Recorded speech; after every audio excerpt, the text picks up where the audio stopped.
Hello, my little YouTube friends. It's Birdie here, the recycled hippie chick.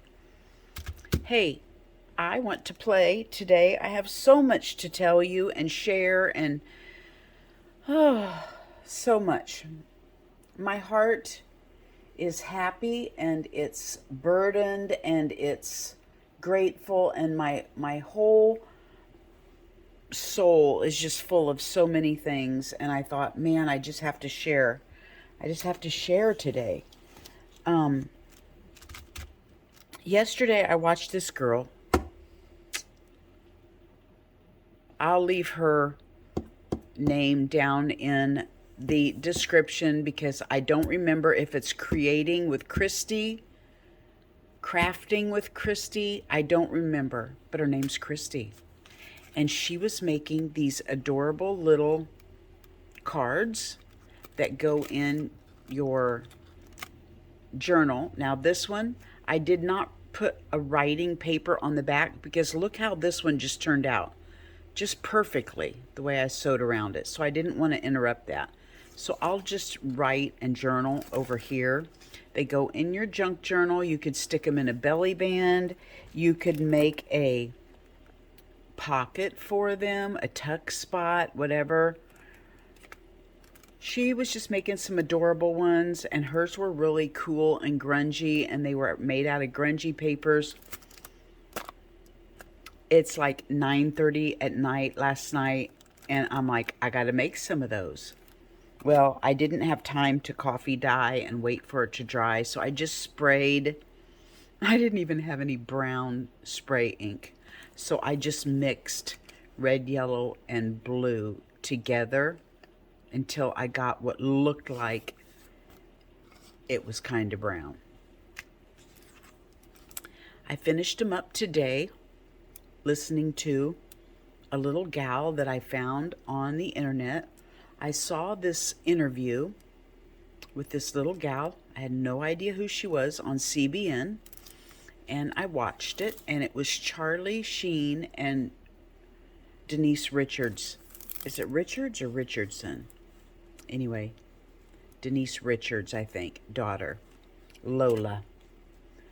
And she was telling her testimony that she had found Christ, found her, I should say. And she had just gotten baptized, and he was doing a little interview with her, and it was so precious. And she said she had a podcast that she was making, and I will link her podcast below also. Anyway, today we're going to make these while I gab because I want to share about Lola. She had a podcast. She called it a podcast. I call it a YouTube video. And it's called Heavenly Bonded. And she shared her testimony today on her very first episode. And it just touched my heart so much that I just wanted to share it with you. You can go watch it if you want. I'm just going to give the summation. I mean, it was a very long, her first video was very long, and I just got absorbed in it. I didn't even care that it was like an hour and a half long.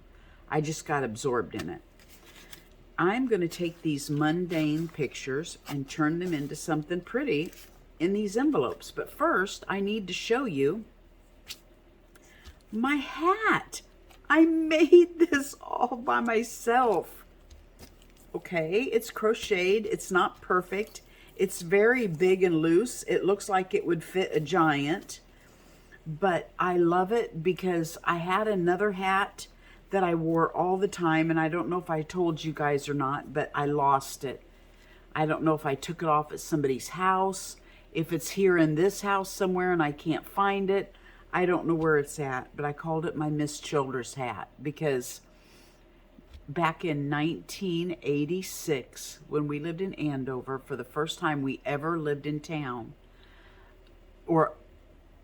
we'd ever lived in town, my husband and I, we had this neighbor lady, and she had like her own little farmyard in town. She had turkeys and chickens and ducks, and her name was Miss Childress. We called her Miss Childress. And the kids' swing set butted up against her fence, and she always wore a stocking hat. Summer, winter, I don't care what weather it was, Miss Childers had a stocking hat on. And it just slid down over her head. It was nothing beautiful. I'm going to go ahead and get started while I start telling all these stories. My kids loved Miss Childress. I loved Miss Childress.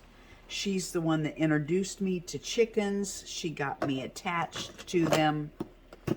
I'm gonna start making some of these for my fairy journal that I have not started yet. So I'm gonna make some bright colors. She introduced me to chickens and told me all about everything. She showed me, taught me things about canning and just gardening. It was just, I loved Miss Childers. Her husband they went to church at the Faith Baptist Church, actually, where Terry and I got married. He was a deacon up there, and they were just the most precious people. Well, I decided the other day, watching Janet Nash, I said, by golly, I'm just going to make my own hat. I'm not going to stress and fret over my hat being gone. I'm just going to make my own. So I got out my crochet, and then guess what? Remember back this summer when I got rid of all that extra supply stuff in my stash of my art room? I got rid of a bajillion skeins of yarn. So I literally had to go to Walmart and buy yarn to make my hat.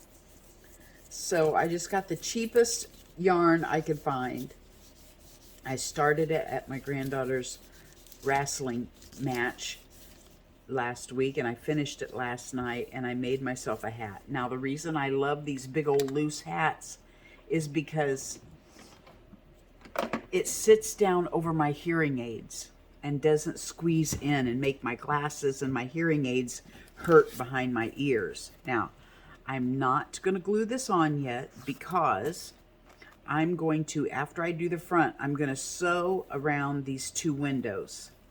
And I don't want that thread showing through on my journaling spot. So I'm not going to put that on yet. I got to be able to get into my windows though, so I'm going to have to open up one side of this. Anyway, today I'm listening to Lola, and it was everything I do.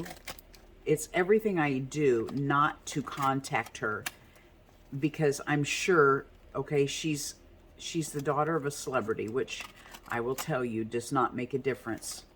She would probably rather not be the daughter of a celebrity.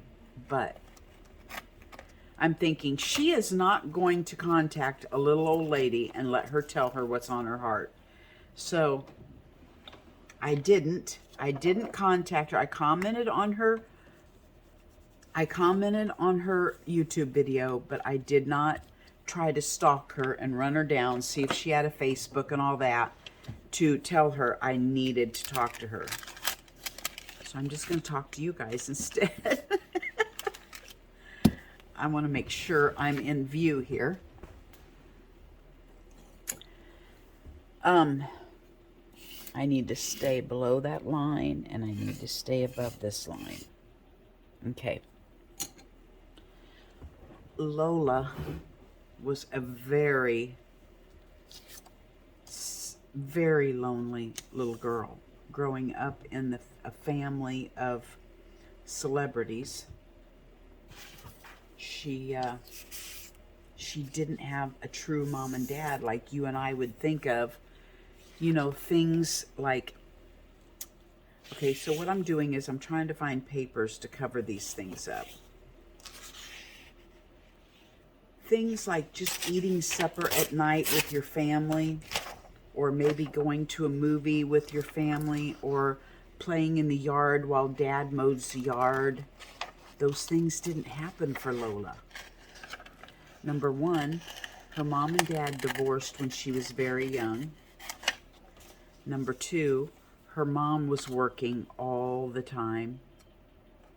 So she's now thrown into like a grade school where the children and probably the adults too, I don't know, talked about all the issues and the rumors that they had heard about her dad being an alcoholic, and you know, all the stuff you've probably heard it in the news about Charlie Sheen when he was younger, or now. I don't know if he's ever changed or not. I don't know. But she had to listen to people talk about that. Now, Lola grew up with babysitters. She did not, you know, she didn't come home from school and run in the house and mom be there with a pan of brownies made going, "How was your day at school, Lola?" She didn't have that. She grew up with a babysitter, probably, I don't know how many, probably several throughout her lifetime. She hated seeing what she saw in her house with, you know, like she said, being a celebrity's kid is not all, you know, peaches and ice cream, because it's an evil industry and she had to grow up in the middle of it. She's like, "You have no idea what goes on in Hollywood." Well, yes, we do. Now the farther along things go, we do kind of have an idea of all of the evil that that's in Hollywood. But when she talked about, she would go to her friends' homes, and they would have normal houses, you know, normal lives, and they would eat supper together, and their dad was there and their mom was there, and she just longed for that so badly that I thought, "Oh, Lola, I just wanted to snatch this." I think she's probably 19, the way I kind of followed her timeline. I just wanted to snatch her up and say, "Come to Kansas, out of that godforsaken state where the devil is the prince." I'm just judging California by what I see on TV, okay? If it's not like that, I apologize. But that's the way I picture it being after seeing how everything is on TV. That it's like Satan's domain and sin runs rampant there, and I'm sure it does everywhere, but I just wanted to bring her to Kansas and pop her popcorn and let her sit on the couch and snuggle with me while we watch Mary Poppins and say, "You are such a wonderful girl. You deserve all the love in the world." I just wanted to take her in and give her back some childhood that she had missed out on. Oh my gosh, I just felt so much for this little girl. She's, you know, 19 now. She went through deep depression, and I don't even know if her family knew it. Honestly, I don't know. She never really said. But one night, she's laying in her bed, and honestly, she's contemplating suicide. She's thinking, why am I even here? What's my purpose? You know, she doesn't have a family. She's raised by babysitters or house sitters or who knows what. And she was contemplating for the first time suicide, I think at 18. She had thought, I'm sure it had entertained her before, but this was the first time that she really, I think, kind of got really serious about that.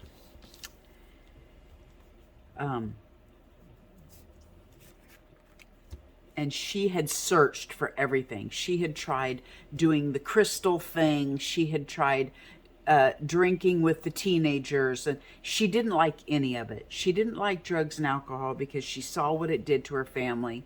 She was searching, trying to find acceptance and love in so many things, and couldn't find it.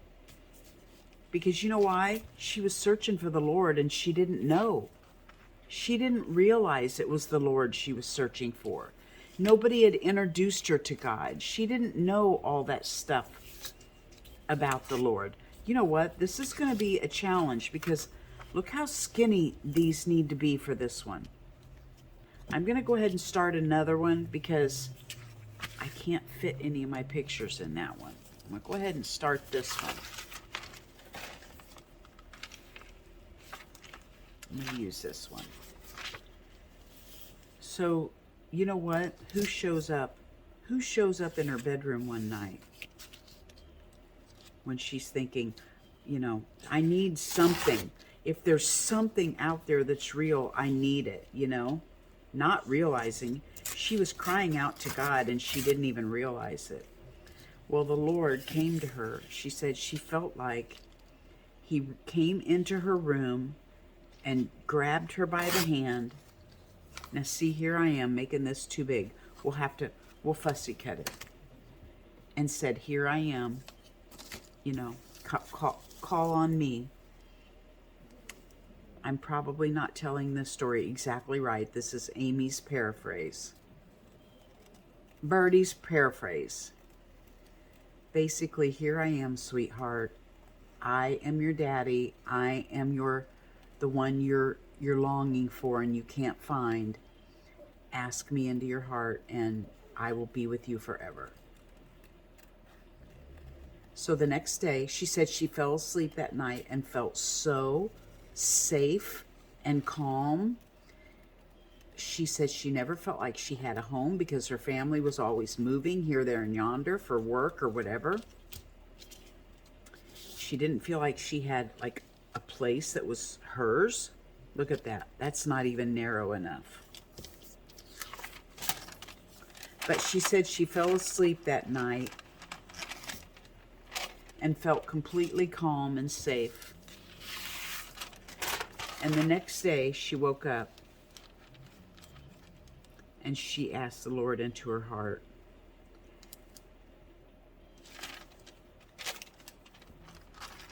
And she said he's been there ever since. She has not felt those dreadful needs anymore to kill herself. She feels like she has somebody on her side. I'm tearing this out because I like this as a background. It's my painted paper, my backdrop, and we're going to use it for our backdrop. Anyway, she would get, she prayed before she even started her little video. There was a couple times when she was talking about this stuff that she just got so overwhelmed that she had to stop and pray again and say, Lord, just help me get through this, you know, this podcast, she called it. And she did. She got through it and she was wonderful. She was a little trooper. I just wanted to tell her, now you need to go put on the armor of God, because now becomes another battle. At first it was a battle that you didn't have help in, that you were fighting all by yourself. But now you're going to have a battle against, not against flesh and blood, but against spiritual principalities. And things are going to be thrown at her from Satan, from every direction, to keep her from telling people about God on her video and living for Christ in her life. And she needs to have that armor of God in, that helmet of salvation, that breastplate of righteousness. It talks about all those in the Bible. I just wanted to encourage her to look those up and put on that armor. Make sure that armor is on, because she is now a warrior.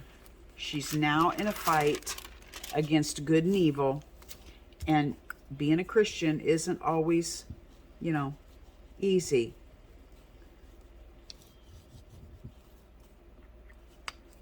It's hard. But no matter what happens, he is going to be with her. And he is going to be there beside her. She read Psalm 91 when she got off, because she said it has been, a prayer that she prays and falls asleep to at night. Our one guarantee in this world, we could end up with some crazy disease that there's no hope that could take our life. But when you're a Christian, you have that one guarantee that no matter what you go through that is so hard in your life, and that it may even take your life, that your ending destination is guaranteed. If you have given your heart to Christ, that ending destination is the winning goal. So I just want her to know that. But I don't want to be a stalker. I'm sure she has somebody in her life to tell her all that. But geez, I just had such a burden on my heart for that gal. And now she said now it's been a year later. She's been a Christian now for a year. And she just acts as excited today about the Lord coming to her. And he said, you know what? She said, I didn't choose him. He chose me. He came to me. She said, I had no clue that I would need to go to God. But he came to me. So she said, I know he's real. It was just precious. I'll probably be thinking about it the rest of the day. And also, I'm going to bed last night, and on pops a news saying breaking news. Well, I was on YouTube, and my breaking news is Fox coming on because I won't watch regular news. It's so full of hate and lies and untruths that I won't even watch it. And I know Fox is not perfect, but it's the slowest sinking ship. And they came on with a breaking news report saying that a plane had crashed up by the Reagan airport in where? I think it was it in Virginia or DC? I don't remember where that airport is. But I thought, then it said it was a flight from Wichita, which is my city, up there. And then I thought, oh no. These could be people from my city, And then my husband called this morning and said that they were thought to have been some of the ice skaters on there. We just wrapped up the national championship ice skating in our city this week. It just ended on Sunday. And my husband said some of those ice skaters and their coaches and family were on that flight. I don't know how many yet. It's still all brand new, but man, those people are on my heart, and I have had to pray and pray and pray for them today. 37-degree water. I kept saying, Lord, let this be a miracle. Let this be a miracle where they've got a pocket of water in this plane and they're able to survive, and they'll come out of this giving their hearts to you if they haven't already, and saying, it's a miracle that we're alive. What a testament that would be to God. And then I learned that the water was 37 degrees and that they had not expected any survivors. I just was hoping so much that this would have been a wonderful testament to God. But His will. And then I pray, okay, Lord, in those few seconds of going down, let them say, forgive me, God, or something. So anyone who was on that flight that was not a Christian would have been saved in a moment and go to heaven. That's my only wish right there. I don't know if I can smudge this up or not. So my heart goes out to all of those families. You know, you think there was an airline pilot on there. There were stewardesses. There were families. There were, I don't know who all rides on an airplane when it goes somewhere. They were excited. Somebody there may have won a medal and thought, oh my goodness, I'm going on to the next round. You know, I may be going to the Olympics. And then their life is cut short. We just don't know. We just don't know what today or tomorrow holds. That's why we just need to be ready all the time. And I don't understand what the big deal is about somebody loving God and giving their heart to Him. I don't understand for the life of me what is so hard about that. Why people drag that on. Well, sure I do. It's the devil. The devil doesn't want anybody to go to heaven. He wants to keep as many people out as he can. He's here to make a last-ditch effort because he knows how this story ends, and he wants to keep as many of them as he can for himself.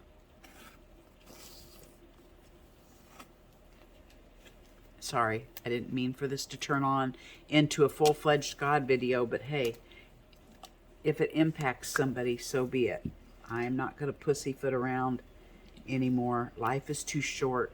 Crazy things are going on in this world, and people need to be prepared.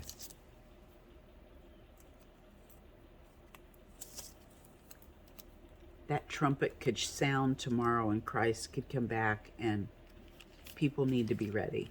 As sure as a plane could crash tomorrow, Jesus could make his return tomorrow. So, that's pretty. I like it. Now we just need to do something over here. This may have to go into my teacup journal because it's definitely not fairy. Let's see. I'm going to see if I can find a skinny picture. Okay. I found one. A skinny flower. And I think I'm going to use that yellow one. I think I'm going to use this yellow one because I just want to make sure I don't... Oh, okay. I've got more than one paper here. Okay.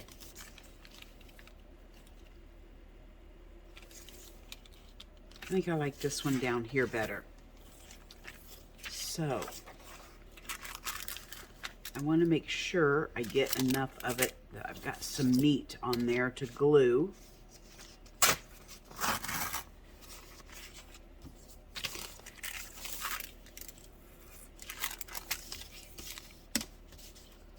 Anyway, if you're interested in going over and watching Lola's, I just wish her well. I hope she is able to, I think she was born for such a time as this, is what I think. I think she was born for this time. She went through those hard times that she didn't think she could endure with her family and just life. And she didn't realize how strong she was, but God did. And I feel like he put her on this earth for this time because I think sometimes it takes someone to be able to reach someone else who has been through the same thing that person that's going through trials has been through. She will be able to help somebody else that's already been through what she's gone through easier than I would be able to. You know, I grew up in a Leave It to Beaver family. I had a wonderful childhood and growing up years, and I could not help somebody who's going through that type of depression and maybe contemplating suicide the way she could. So I feel like she is here on this earth for such a time as this, to reach other people with her little podcast. I mean, she already has like 1,000 subscribers on her first day. It took me, what, 4 or 5 years to get to 1,000 subscribers? She had them overnight. And on that one video, it was like 900 and some odd views already. So she will have the audience to be able to reach for Christ with her testimony. Anyway, that's all I have to say about that. I don't know.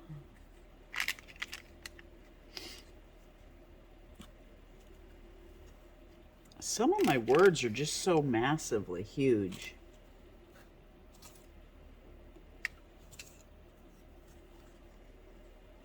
Yeah, these are nesting together.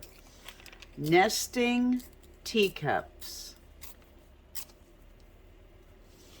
That's what we'll do.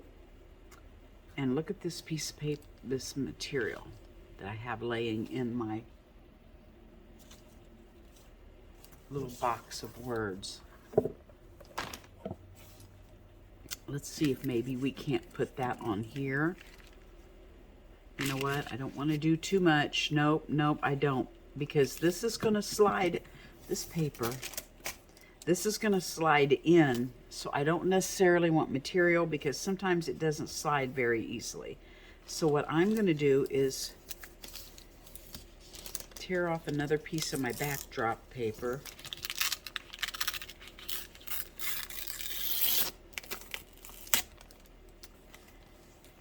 And I'm going to put it on there like this and put that on there. That's what I'm going to do.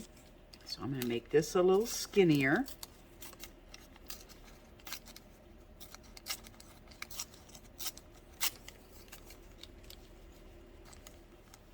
Thank you so much, you guys, for all of your encouraging comments on the mess I made the other day on my last video. You all were telling me I was being too hard on myself and that it looked fine. And I appreciate that so much. I do need to stop being a negative Nancy. I want to so badly, but how do you do it? Okay, so when I was a sister on the Sisters on the Fly, there's this one girl. I told her, you and I are so polar opposite. I said, my house could be burning down. And I would say, oh my gosh, I've just lost everything. My house is on fire. Oh, woe is me. I don't even have a clean pair of underwear to wear. And she would be saying, oh, my house is on fire. Look at the beautiful colors. Oh my goodness, feel how warm it is. It's so warm. That's how she would see it. No problem. I don't need clean underwear. I have a pair on. That's all I need is the pair that I'm wearing. You know, that's how positive she was about everything. She would see the rainbow. Oh my goodness, look at that beautiful rainbow. All of the colors in the sky. And I look at the rainbow and go, oh man, it's not going clear across. It's only a half of a rainbow. Look, you can't even hardly see the yellow. It's still misty up there. Oh man, too bad I couldn't have seen a really pretty rainbow. That's how I am. And I told her, you can't counsel me on how to be more positive because it's in your nature. It's built in your body to be positive. I feel like it's built in my body to be negative. I don't want to be, but I am. I'm going to go sew around these windows and I'll be right back. Okay, I sewed around the little windows. And now we're going to back the back with our, journaling area. And then I'll go sew back around it again. So let's find us a piece of paper that would maybe be fun. Would this fit?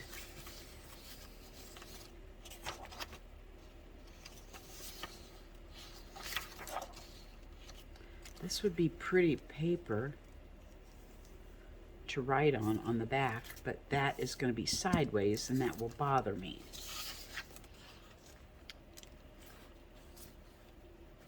So, I'm not going to use that one.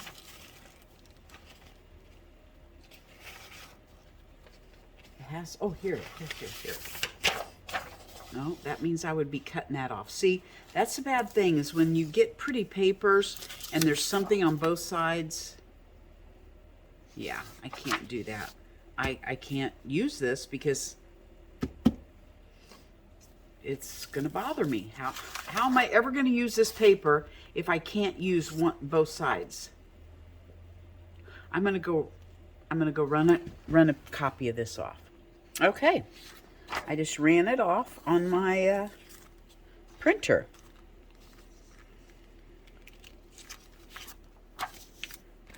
Now, let's glue it on. Then I can sew around it again.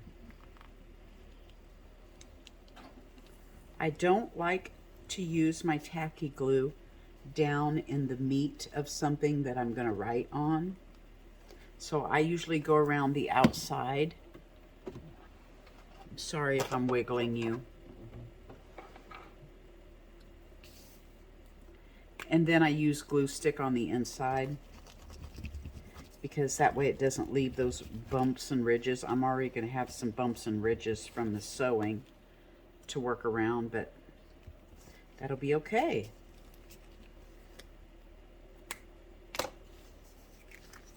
Now, where is my, there it is. Put it right down here.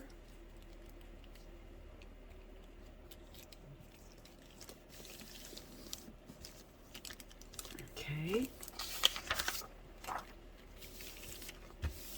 Give it a nice massage.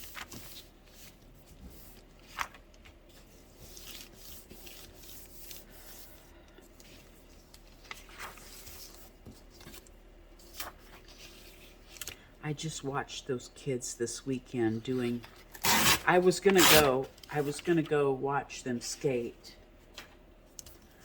but I couldn't afford it because it was at our Entrust Arena. And when I went on their website to see if they had like general admission tickets, they didn't. You had to buy the seat. And the cheapest seats were $59. And I'm like, no. It would have to be the president inauguration before I'd pay $59. So I did not go. So I just looked it up on YouTube and watched each one of their performances on YouTube. And now I'm thinking, did I just, how many were on that flight? Did I just watch their last televised video ever of their life? It's just so sad. My brain analyzes and overthinks everything like that.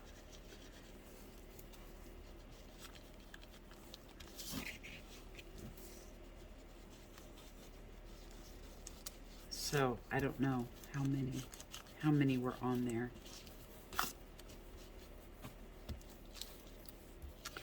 I know Brian Boitano was in town because his mom grew up in Wichita and they had named a street after her and put Boitano's Lounge in the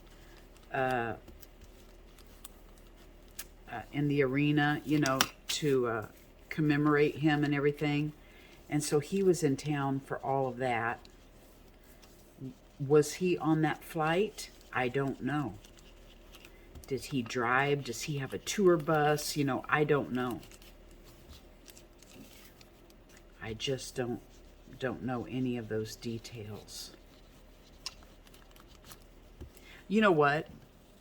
And I guess it would depend on where he lived also. He may have taken a flight. He may live in California. He may not live in New York. So he may have taken a flight to the other side of the country.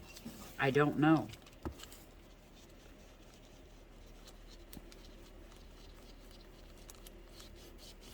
But then I watch it on YouTube, and it was so empty.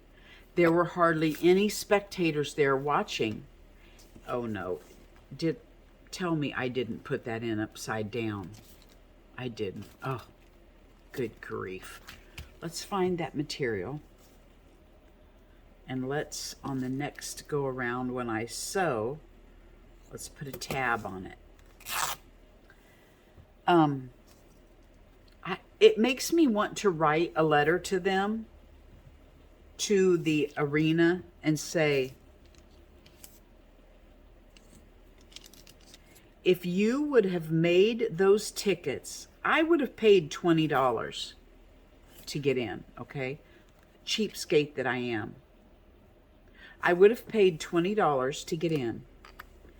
If they would have made all of the tickets general admission $20, they would have had, maybe they could have filled the place and made more money than being greedy and asking $59 for the nosebleed all the way up to $280 for the ones down by the rink.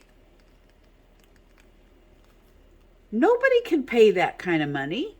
Well, there were very few down there. And those may have been family who were already, you know, had a ticket. Hopefully they let the families get in free. Wouldn't that be fair? Now I will sew all around the edge. But my brain works as a cheaper price and pack the place out, or an expensive price and hardly get anybody. That's the way my brain works. I'm going to go sew this, and I'll be right back. Okay.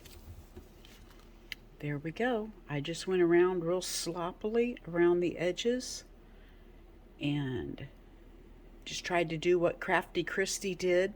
I will link her channel below if you want to go over and see how she did hers. And it was fun, and I appreciate her showing us these things. She has a lot of great ideas on her channel, and I enjoy watching them. So I'm probably going to put a video on here at the end of Helen or the snow or something. So stay tuned for a little snippet at the end. Bye-bye from Birdie. Tell everybody good morning, Helen.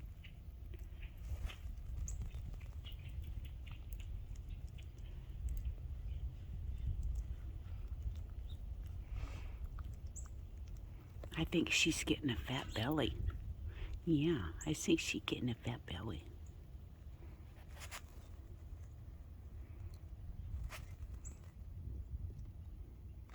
Oh.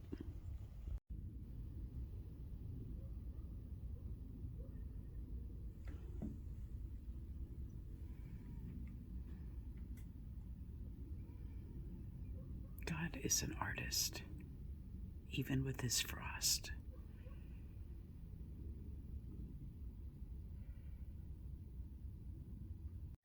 Here we go again. It's a beautiful snow coming down, but it's extremely cold. I stepped out the front door because I didn't want to scare the squirrels and the birds off in the backyard. I hope you're all staying warm. Happy Inauguration Day.